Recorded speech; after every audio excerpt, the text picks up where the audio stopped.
Siciliano. This is Tom Pelissero. We got the news yesterday, Tom, of the Keanu News injury in Achilles. He now, again, is out for the year. So the Falcons need some help back there. Who are they looking at? They brought in a couple of veterans today. One is George Iloka, who's best known from his days with the Bengals, also spent time with the Vikings as well as the Cowboys. Also brought in the former Dolphin, T.J. McDonald. Worked out both of those players. Did not get the sense as of this point that any signing is imminent with either of those players. They also have a couple of defensive backs and safeties on the practice squad who could be candidates to be promoted. Now, Keanu Neal is not the only safety who was injured this past weekend. The Colts also lost Malik Hooker. They brought in safety Marcus Gilchrist for a workout today, too, continuing to look for potential options there as they figure out how they're going to replace a former first-round draft pick. Meantime, in Minnesota, Tom, where you actually are now, there's a wide receiver injury. You had the Chad Beebe news earlier today. So the Vikings picked up the phone and called an old friend.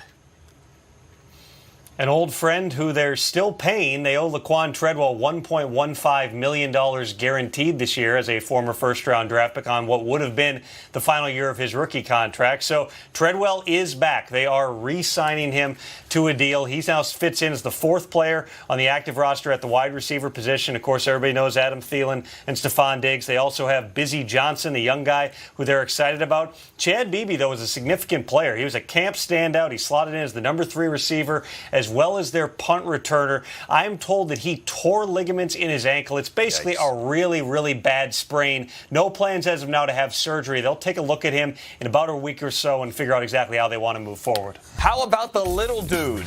The little dude being Taylor Gabriel, who caught 3 touchdowns in 1 quarter, including this one, which was initially ruled incomplete. Upon further substantial review, he caught it. Bears over the Redskins 31-15, which means Jay Gruden in the other locker room. It is time for Club Dub. This is the silent Club Dub version. We don't license music. It's the silent version. Imagine people screaming and yelling and electricity and excitement. And here's Mitch Trubisky. We just got to stick to the process, keep believing in what we're doing.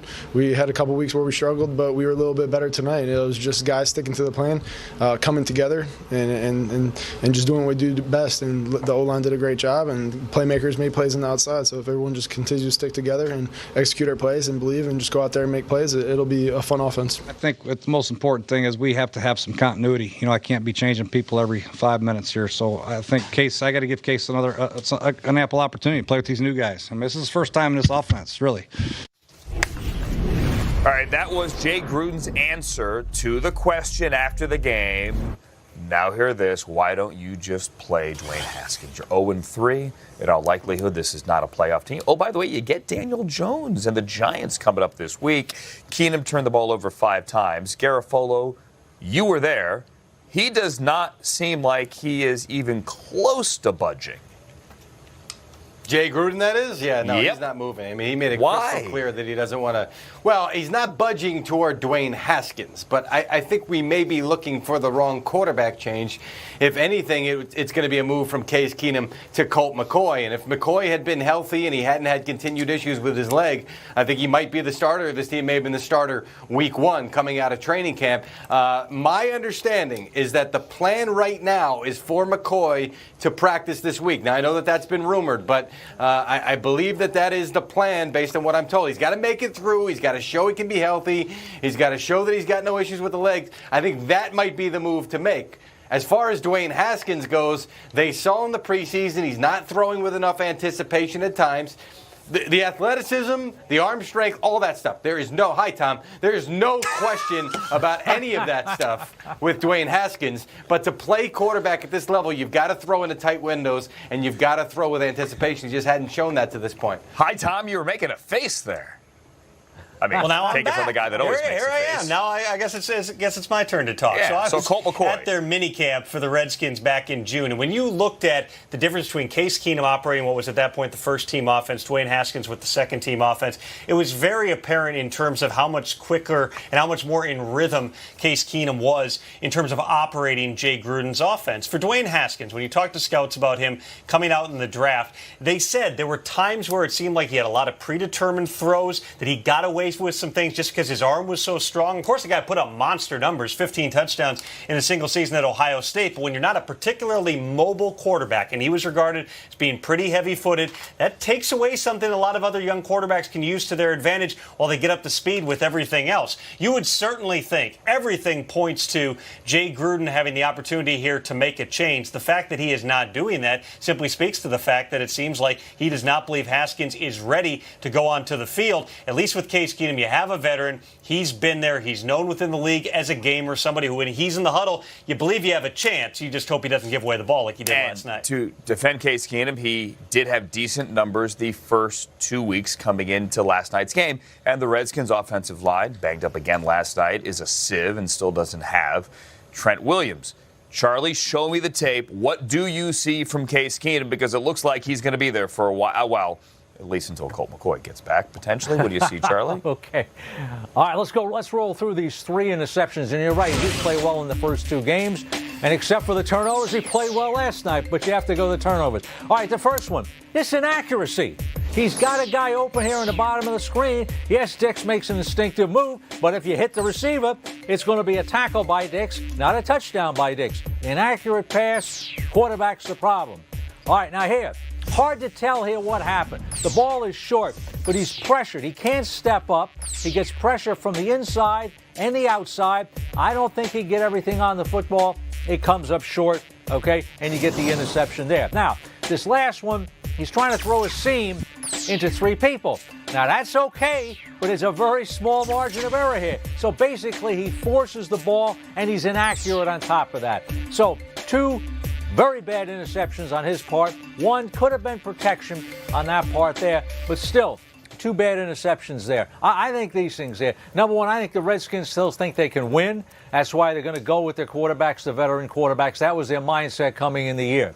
I think they drafted Haskins because he was the future. Now, 2 things. Haskins was the most improved quarterback in preseason National Football League. By Game 4, he was playing pretty good now. His movement has always been better than I thought scouts thought. I never saw it as a problem in college. I didn't see it as a problem in preseason when I watched him. I think what you have here is this. I think if McCoy isn't ready Sunday and Keenum throws a bunch of interceptions, you might see Dwayne Haskins on a short-term basis. They got the Patriots the week after that. I think Haskins won't play until they're out of it, or there is an uprising in Washington that says he has to play, and then the team decides to play him. But I did see great improvement from Game 1 to Game 4. Mike, let's go back to when you and I were in Richmond for Inside Training Camp, and I asked Jay Gruden the question. Jay, you had said a couple of months ago when joking about your brother John and Hard Knocks, hey, we'll do it next year, and somebody said, well, Jay, if you make the playoffs, you don't do Hard Knocks next year, and Jay answered by saying, if I don't make the playoffs, I'm not here next year anyway. Well, I mean, does he think Colt McCoy's going to keep his job and they're going to make the playoffs?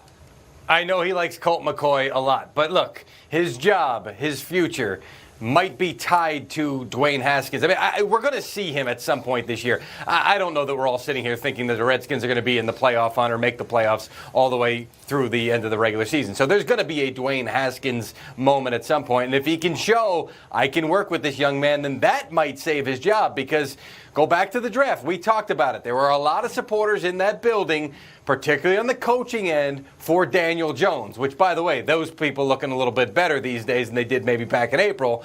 But that front office ownership, they loved Dwayne Haskins. So those are the guys that put a lot into Haskins, and they want to see their returns. And if they can, maybe that would save Jay Gruden. But right now, Gruden, like you said, still thinks he can win some games with this roster as currently constructed. Which obviously is what you are trying to do. So we're not going to get Dwayne Haskins, Daniel Jones this week. The Redskins and Giants play again 3 days before Christmas. Perhaps that then will be your gift under the tree. Thank you, Pelissero and Garofolo and Charlie Casserly as well.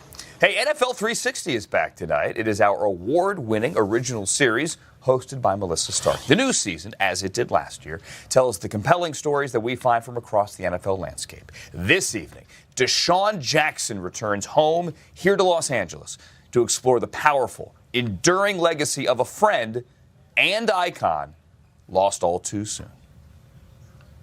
Once we both scrap. Next, how does